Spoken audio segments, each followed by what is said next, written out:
And for more on this, we're joined by former Secretary of Defense Mark Esper. I've got to get to these comments about Putin and what he's saying. This New START treaty was signed back in 2010 with the U.S. and Russia, limiting the number of long-range nuclear warheads they can deploy. So should Americans think that Russia is considering nuclear war? No, I don't think so. Not at all. Look, Russia has suspended inspections now since last summer. So this is nothing new in that regard. But he knows that by suspending the nuclear treaty, it rattles some people in some capitals, and it makes them think that he may go nuclear. I think that's something we always need to be concerned about and watch closely, but I think it's highly unlikely.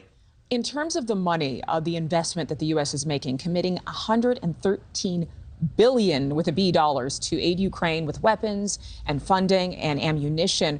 Where is the financial accountability? Does the Department of Defense have to provide any amount of itemization to the American people as to where this money is going, when it's being spent, and for how long? Yes, they do, and they should. There should be accountability. We have to be very careful and conscious of where our dollars are going, where our equipment is going, and so on. And I think they should continue to do it. They provide this type of information to Congress. If more is needed, then more information should be provided. But the American people need to know that their dollars and cents are being well spent. And I would argue that they are, because, look, this is the first fight in what I've called a global competition between democracies and autocracy. So it's very important that we continue to support Ukraine. I wish more of our European allies and other allies would do more of their own.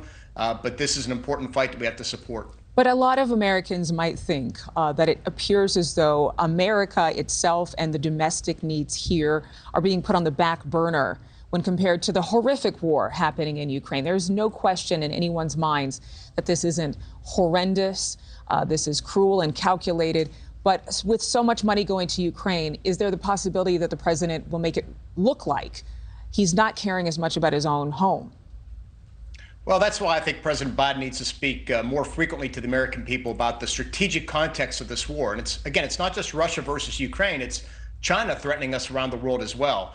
And he needs to kind of make those strategic arguments and then put it in terms that Americans can understand, make sure he outlines the consequences if we don't. Because, look, we cannot afford to have an autocracy overrun a democracy. It's Ukraine one day, it's somebody else the next. Eventually this comes home and affects us. And it's far better to deter a war than to have to fight one, and far better to win one than to lose one. So, look, there's a lot on the line.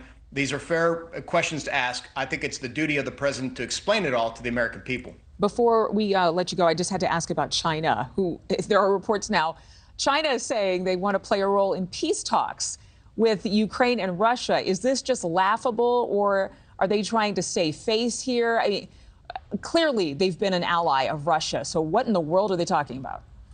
I think there are two things at least going on here. One is they know they can't afford to have their ally Russia lose, and maybe they sense that Russia is losing because every indication is that Russia is. I think the second thing is Xi Jinping is trying to burnish his image in both the West and at home, trying to play the peacemaker. We're told we'll see a peace plan come out by this Friday or on Friday. I doubt it'll have anything of interest to us, but he clearly has a couple angles here. He's being very strategic.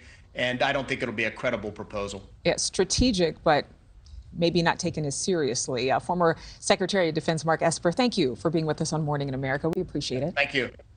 Thank you for watching. Go to newsnationnow.com to find NewsNation on your television provider. And don't forget to click the red subscribe button below to get more of NewsNation's fact-driven, unbiased coverage.